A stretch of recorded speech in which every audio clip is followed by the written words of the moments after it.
OceanGate was reportedly warned more than once that the submersible could face, quote, catastrophic problems if it did not pass existing safety guidelines. According to court documents, it was never inspected. The company's own director of operations was so worried that he urged in 2018 for more testing. That same year, OceanGate was sent a letter signed by dozens of industry leaders who had unanimous concern about the watercraft's experimental undertaking. Bart Kemper is a forensic engineer who works on submarine designs and is one of the leaders who signed that letter. Bart, thanks so much for being here. You said in this letter, one of the 38 who signed this letter, that OceanGate was misleading when it said that the Titan met or exceeded safety guidelines. What did OceanGate say in response? Well, to set the record straight, that letter was never actually sent. It was a draft that was formed up out of concern of the various people. I'm part of a small firm where independent engineers, others or manufacturers or suppliers, all working in the same industry. And we had a concern about how OceanGate was operating. And that concern is as was said earlier, is that the submarines are supposed to be built to certain standards. And then when they're tested and constructed, they go through what's called a classing society, which takes the place of the Coast Guard in the U.S. waters. These classing societies are if you will, the jurisdiction for vessels that go into international waters. They bypassed all that. And it was that bypassing of the normal due diligence, the standard of care that you do for any engineering design, not just for submarines, not just for vessels, but right. But why would you write this letter? And why would you write the letter and not send it to OceanGate?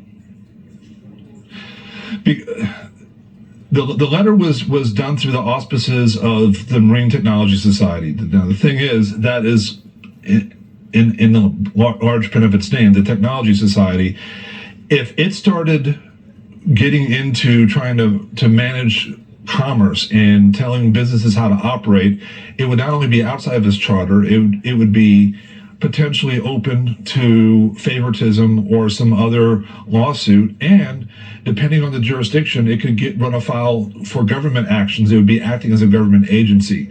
So what happened instead was there was an informal meeting. The letter was still drafted. It never got to the signature phase.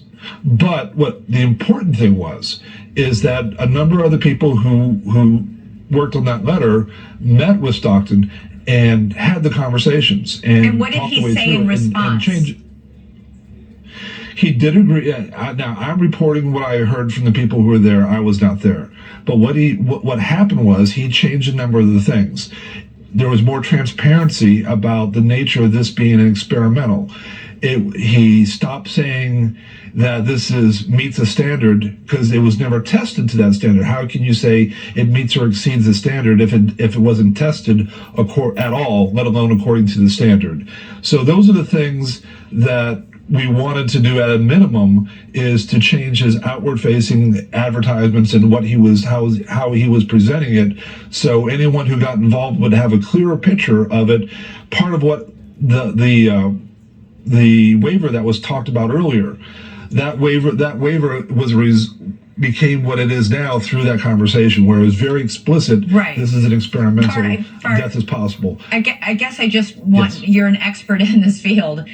Was this submersible safe? Should it have been doing missions like this? Had it been tested?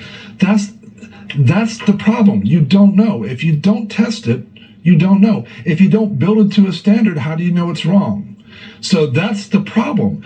But as an engineer, I will tell you this, that as you introduce more and more unknowns, more and more variables, things that are not established and tested, these innovations that Stockton was bringing in, as you add in more and more of these variables that interact with each other, right, you increase the potential risk. Okay. And that's the problem. We don't know because it was never tested. Bart Kemper, thank you so much for being here to share your insight, especially from an engineering perspective. Really appreciate it. Thank you.